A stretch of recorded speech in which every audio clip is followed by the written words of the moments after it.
Bienvenidos a Noticias RNA, un placer que usted nos acompañe. Soy Kelly Ábrego. De inmediato pasamos a nuestros titulares. Hong Kong cortará los enlaces ferroviarios con China continental ante el brote de coronavirus. Autoridades húngaras evitaron el paso fronterizo de más de 60 migrantes. En México, una docena de niños forman parte de la policía comunitaria. Le contamos cómo son entrenados. El Brexit aviva nuevos llamados a la independencia escocesa. Le presentamos más detalles. Iniciamos con la información. En Brasil, al menos 45 personas han muerto tras un intenso temporal que ha dejado casas inhabitadas y carreteras intransitables. Para los vecinos del municipio brasileño de Sabará, cerca de Belo Horizonte, fue una de las peores inundaciones que se hayan registrado. El violento temporal que azota desde hace días al estado de Minas Gerais en el sudeste de Brasil ha dejado al menos 45 muertos. Donde había calles, ahora hay lodo, restos de colchones, controles remotos, muebles de casas o sofás. Es la tercera vez, aunque como esta nunca vi nada. Esta fue la peor que vi. Las precipitaciones, las mayores en más de un siglo en el estado, llevaron a las autoridades a decretar el estado de emergencia en un centenar de ciudades, donde bomberos y policías trabajan en la búsqueda de desaparecidos. Esta es una región totalmente segura. Fue un accidente de la naturaleza que nadie esperaba. No era un accidente que estuviera previsto. Fue todo un accidente de la naturaleza, nadie esperaba eso. Defensa Civil y la Cruz Roja lanzaron una campaña para recibir todo tipo de donaciones para auxiliar a los desalojados de sus casas, a menudo construidas en cerros en condiciones irregulares. Muchos de ellos fueron a pasar la noche en casa de familiares y amigos, y otros acudieron a los albergues habilitados por las alcaldías. En más información, Hong Kong cortó los enlaces ferroviarios con China continental a raíz del brote de coronavirus que ya ha cobrado la vida de más de 100 personas. El líder de Hong Kong dijo que la ciudad cortará todos los enlaces ferroviarios con China continental a raíz de un brote de virus que ahora ha matado a más de 100 personas. La decisión se produce cuando Estados Unidos y otros gobiernos se prepararon para evacuar a los ciudadanos de la ciudad china en el centro del brote. Con una máscara quirúrgica verde, la líder de Hong Kong, Carrie Lam, dijo en una conferencia de prensa que los servicios de trenes se detendrían a la medianoche del jueves y que las dos estaciones que conectan con el continente estarán cerradas. Se detuvo antes de un cierre total de la frontera como lo han hecho Corea del Norte y Mongolia, pero dijo que se reducirán los vuelos desde el continente. El número de muertos en China por la nueva enfermedad viral aumentó a 106, incluida la primera muerte en Beijing, la capital china, y otros 24 en la provincia de Hubei, donde se detectaron las primeras enfermedades en diciembre. Este es un informe de Kelly Ábrego para la RNA. En China, el primer ministro visitó el epicentro de la epidemia. Esta es la primera visita de este tipo desde diciembre, cuando comenzó la epidemia. China prolongó 3 días las vacaciones de Año Nuevo para limitar el movimiento de la población ante el riesgo de propagación del nuevo coronavirus. El primer ministro chino Li Keqiang llegó el lunes a la zona en cuarentena de Wuhan, el epicentro del brote que ya ha causado 80 muertos y más de 2.700 contagios en el país. 4 días después de poner en cuarentena esta ciudad de 11 millones de habitantes, es la primera visita de un dirigente del régimen comunista a la ciudad desde el comienzo en diciembre de la epidemia. Todos los habitantes deben cooperar activamente con el trabajo de investigación de prevención y control, especialmente las personas con antecedentes de viaje o residencia en Wuhan en los últimos 14 días. Recomendamos que en primer lugar se registren en la comunidad o pueblo donde se encuentran tan pronto como sea posible y que reduzcan las actividades al aire libre, especialmente en espacios públicos. Wuhan parecía el lunes una ciudad fantasma, donde no podían circular los vehículos que no son esenciales. Los automovilistas que transportaban al personal sanitario a los hospitales sí estaban autorizados. En total, unos 56 millones de personas están confinadas en la provincia de Hubei, cuya capital es Wuhan. Con respecto al tema, le actualizamos los datos y es que el número de fallecidos por el nuevo coronavirus causante de la neumonía de Wuhan en China se elevó a 106 y el de casos confirmados a nivel nacional son 4.193. También le comentamos que entre las últimas medidas tomadas por el gobierno chino se aplazó indefinidamente el comienzo del semestre de primavera en los colegios, centros de secundaria, universidades y establecimientos de educación superior. Actualmente los estudiantes se encuentran de vacaciones por el Año Nuevo Chino. Las autoridades determinaron la fecha de reanudación de las clases. Cambiamos de información. Autoridades húngaras evitaron el paso fronterizo de más de 60 migrantes. Al menos 4 personas fueron capturadas. Un guardia de seguridad hizo 3 disparos de advertencia cuando docenas de migrantes intentaron ingresar a Hungría a través de un cruce fronterizo con Serbia, dijo la policía húngara. Autoridades informaron que pudieron evitar que la mayoría, más de 60 migrantes, ingresaran a Hungría, mientras que 4 fueron detenidos. El cruce fronterizo en el pueblo sureño de Roske había sido cerrado por la noche cuando ocurrió el intento. Las autoridades describieron el incidente que tuvo lugar en la misma zona de los disturbios de los migrantes en septiembre de 2015, cuando Hungría cerró su frontera sur con cercas protegidas con alambre de púas como un intento para romper la frontera. 3 guardias de seguridad armados estaban de servicio en el cruce fronterizo, dijo el teniente coronel de policía Karol Papp, y agregó que los migrantes no reaccionaron a las advertencias de los guardias. Este es un informe de Kelly Ábrego para la RNA. En Escocia, miles de personas salieron a las calles para protestar por la retirada de Gran Bretaña de la Unión Europea, una semana antes de la salida programada para el 31 de enero. Miles de partidarios de la independencia de Escocia marcharon por las calles de Inverness para protestar por la retirada de Gran Bretaña de la Unión Europea, una semana antes de la salida programada para el 31 de enero. En el referéndum del Brexit de 2016, más del 60% del electorado escocés votó por permanecer en la Unión Europea, y muchos ahora apoyan la idea de independencia, ya que sienten que Escocia se ve obligada a abandonar el sindicato en contra de su voluntad. Esa opinión se reflejó durante las elecciones generales de diciembre, cuando el Partido Nacional Escocés ganó la mayoría en Escocia con un mandato de independencia. Si Escocia tuviera un voto de independencia, sería el segundo referéndum en una década. La mayoría de los votantes en 2014 votaron no. Cuando se les preguntó, ¿debería Escocia ser un país independiente? Después de la votación del Brexit, el primer ministro de Escocia, Nicola Sturgeon, le pidió permiso al primer ministro del Reino Unido, Boris Johnson, para celebrar un segundo referéndum, una solicitud que fue denegada. Este es un informe de Kelly Ábrego para la RNA. Momento de hacer nuestra primera pausa. Regresamos en breve con más de Noticias RNA.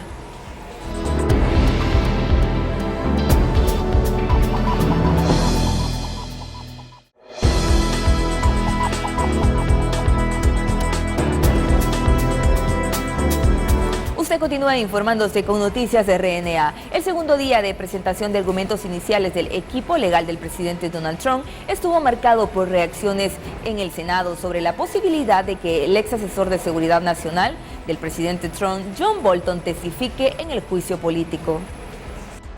Cuando los demócratas batallaban para convencer a los republicanos en el Senado de permitir nuevos testigos y documentos en el juicio político al presidente Donald Trump, y ciertamente no pueden tener un juicio sin John Bolton. el nombre del ex asesor de seguridad nacional del presidente Donald Trump generó aún más polémica. La noticia de las últimas 24 horas de que John Bolton no solo está preparado para testificar, sino que, según su manuscrito, ese testimonio incluiría una conversación directa con el presidente de Estados Unidos, donde el presidente dejó en claro que estaba condicionando la ayuda militar a investigaciones políticas o material que quería de Ucrania, deja más claro por qué no se puede tener un juicio significativo sin testigos. Para el viernes está planteada la votación sobre la citación de testigos que podría definir cuán extenso podría ser el proceso. Los republicanos, que son mayoría en el Senado, parecieran mantener intacta su posición. Para mí los hechos del caso siguen siendo los mismos. No hay nada nuevo aquí. Lo que podría pasar en los próximos días ya ha sido condenado por los demócratas. Si los republicanos del Senado no van a votar para llamar al señor Bolton y al señor Mulvaney y los otros testigos ahora, si no van a pedir notas y correos electrónicos, también serán parte del encubrimiento. Si el Senado decide omitir el llamado a testigos, el voto para condenar o absolver al presidente Donald Trump podría ocurrir al final de esta semana. Jorge Agobián, Voz de América, Washington. El presidente de Estados Unidos, Donald Trump, se mostró optimista sobre su plan de paz para Medio Oriente al recibir a su amigo, el primer ministro israelí Benjamín Netanyahu. Donald Trump ya tiene listo su plan de paz para Medio Oriente. El presidente estadounidense recibió el lunes en la Casa Blanca al primer ministro israelí Benjamín Netanyahu y anunció que el documento, rechazado de antemano por los palestinos, será presentado el martes. Tenemos el apoyo del primer ministro, tenemos el apoyo de los otros partidos y creemos que al final tendremos el apoyo de los palestinos, pero vamos a ver, si lo tenemos será un tremendo tributo para todos y si no, la vida sigue. Trump nunca ha explicado cómo piensa lograr el regreso a la mesa de negociaciones de los palestinos, quienes creen que Washington perdió la credibilidad para actuar como mediador después de una serie de decisiones a favor de Israel, como el reconocimiento de la disputada Jerusalén como su capital. El primer ministro palestino, Mohammad Shtayyeh, instó a la comunidad internacional a boicotear el plan estadounidense, que según él es contrario al derecho internacional. Este es un plan para proteger a Trump de su juicio político y a Netanyahu de la cárcel. No es un plan de paz para Medio Oriente, sino un plan de protección para sus dueños. Le da a Israel la soberanía sobre tierra palestina en un momento en que la Corte Penal Internacional está discutiendo el asunto de los territorios palestinos ocupados. Estados Unidos anunció en junio que su plan prevé aproximadamente $50.000 millones en inversiones internacionales en los territorios palestinos y los países árabes vecinos durante 10 años. Pero los detalles concretos siguen siendo objeto de especulación. Según los palestinos, el plan estadounidense incluye la anexión por parte de Israel del Valle del Jordán, una vasta área estratégica de Cisjordania y de los asentamientos israelíes en los territorios palestinos, así como el reconocimiento oficial de Jerusalén como la única capital del Estado hebreo. El presidente israelí visitó una escuela judía en Berlín, esto en una visita de 3 días a Alemania. El presidente israelí Reuven Rivlin está visitando una escuela secundaria judía en Berlín como parte de un viaje de 3 días a Alemania. Rivlin y el presidente alemán Frank-Walter Steinmeier se reunieron el martes con estudiantes en la escuela secundaria Moses Mendelos, que lleva el nombre del filósofo alemán judío del siglo XVIII. Fundada en 1778, la escuela cuenta actualmente con 414 estudiantes, de los cuales alrededor del 60% son judíos. La escuela fue utilizada por los nazis como centro de deportación para judíos de Berlín desde 1942 hasta 1945. La visita de Rivlin a Alemania se produce después de que él y Steinmeier asistieron a la conmemoración del lunes en Austin del 75 aniversario de la liberación del campo de exterminio nazi. Este es un informe de Kelly Ábrego para la RNA.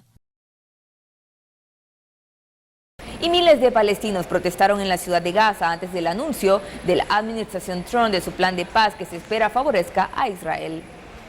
Miles de palestinos protestaron en la ciudad de Gaza antes del anuncio de la administración Trump de su plan de paz que se espera que favorezca fuertemente a Israel. Los manifestantes quemaron fotos del presidente de los Estados Unidos, Donald Trump, y del primer ministro israelí, Benjamín Netanyahu, mientras sostenían una pancarta que decía «Palestina no está a la venta». Durante la manifestación, los gobernantes de Hamas en Gaza expresaron un apoyo poco frecuente al presidente palestino, Mahmoud Abbas, del movimiento rival Fatah, y acogieron un beneplácito a su llamado a una amplia reunión de facciones palestinas. Hamas, un grupo militante islámico, se apoderó de Gaza de las fuerzas leales a Abbas en 2007. Varios intentos de conciliar las dos facciones han fallado, lo que muchos dicen que ha debilitado la causa palestina. Este es un informe de Kelly Ábrego para la RNA. Mientras tanto, el canciller ruso Sergei Lavrov se reunió el martes con su homólogo del sur de Sudán en Moscú con el fin de fortalecer la relación entre ambos países. El canciller ruso Sergei Lavrov se reunió el martes con su homólogo del sur de Sudán, Aguden Aquil, en Moscú. Aquil dijo que Sudán del Sur espera con interés una mayor participación de Rusia en la economía del país y dijo que Rusia tiene los conocimientos técnicos y la experiencia para poder ingresar e invertir en Sudán. Lavrov compartió sus pensamientos el martes sobre el tan esperado plan de paz en Medio Oriente que el presidente de los Estados Unidos, Donald Trump, presentará al primer ministro israelí Benjamín Netanyahu más tarde en el día. Hizo hincapié en la importancia de considerar los intereses de los lados israelí y palestino. Ese es un informe de Kelly Ábrego para la RNA. Hacemos nuestra segunda pausa, regresamos con más de Noticias RNA.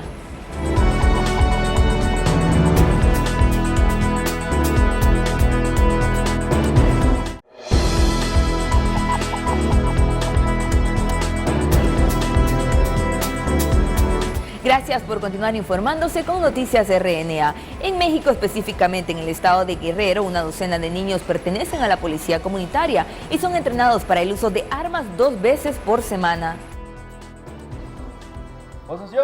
Una docena de niños ensaya posiciones con armas en una cancha de básquetbol. No es parte de una actividad escolar, es el entrenamiento que les da Bernardino Sánchez a los niños que llevan a cuestas armas largas en Guerrero, al sur de México.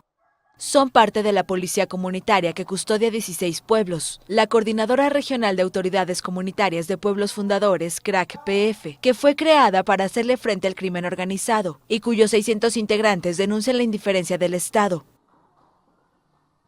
Y decidí estar en la policía comunitaria para ayudar a mi pueblo y a mi familia. Sí. Ajá. Y también para ayudarme, pero me enseñaron todo de las armas, me enseñaron a defender. Sí, cuando salimos al municipio, indefensos, sin arma, pues ahí donde se aprovecha el grupo de los ardillos para detener a la ciudadanía. Pero si te encuentran armado, pues no, tienen miedo y huyen de los comunitarios. En total, una treintena de niños son entrenados para formar parte de esta fuerza comunitaria. Los menores de 13 años no participan aún en patrullajes de la policía de la CRAC-PF, pero están preparados para detonar sus armas ante una irrupción del cártel de los ardillos. Por el acecho de los narcotraficantes, algunos padres aceptaron que sus hijos se enfilaran y dejaran la escuela. Los niños entrenan 2 horas a la semana y los padres se sienten seguros de que sus hijos tienen una forma de defenderse. No porque nos gusten las armas. Nuestro trabajo es trabajar el campo, sembrar el producto del campo para mantener a nuestra familia. Pero lo hacemos por una necesidad, porque el gobierno pues hasta hoy en día no le ha dado seguridad a los pueblos. Las autoridades reprueban los entrenamientos infantiles.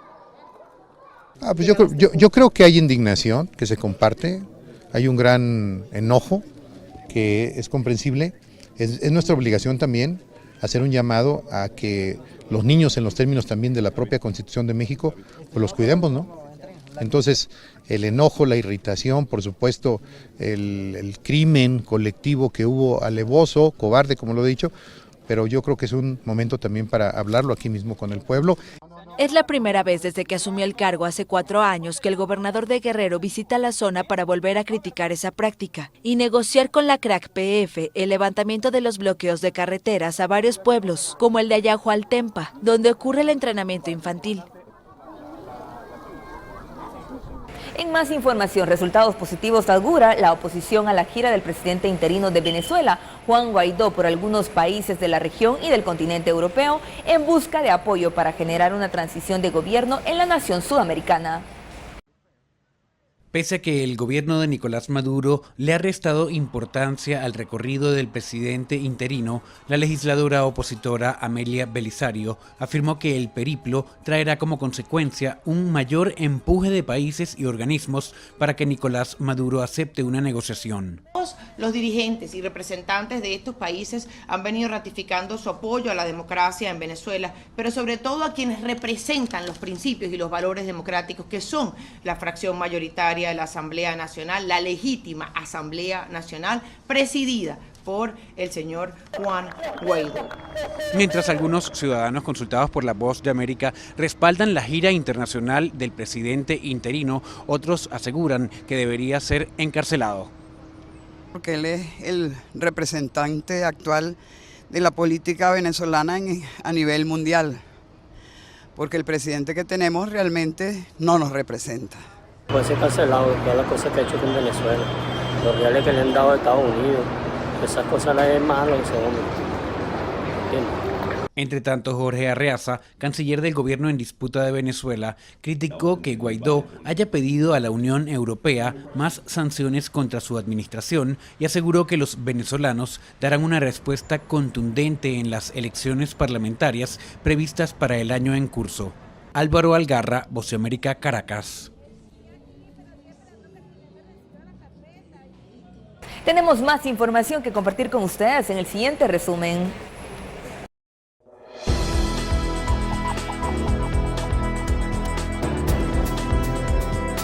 Decenas de personas hicieron fila el martes frente a una farmacia en la ciudad de Suy Wan, en Hong Kong, para comprar máscaras faciales. Las ventas de mascarillas en Hong Kong han aumentado considerablemente desde que se confirmaron en la ciudad 8 casos de un nuevo coronavirus mortal. Cientos de personas salieron a las calles en Pakistán luego de que un tribunal de Peshawar rechazara la declaración de libertad bajo fianza de Mansoor Ahmad Pastin, un activista de derechos civiles de alto perfil quien defiende abiertamente los derechos de los pastunes, la minoría étnica más grande de Pakistán. Fue detenido en la ciudad noroccidental de Peshawar el lunes por conspiración criminal y sedición. Una docena de estudiantes participaron en una protesta en el metro de Praga. Organizaron la manifestación con sacos de dormir para llamar la atención sobre la falta de sueño, un problema entre los jóvenes, aseguran. Este es un informe de Kelly Ábrego para la RNA.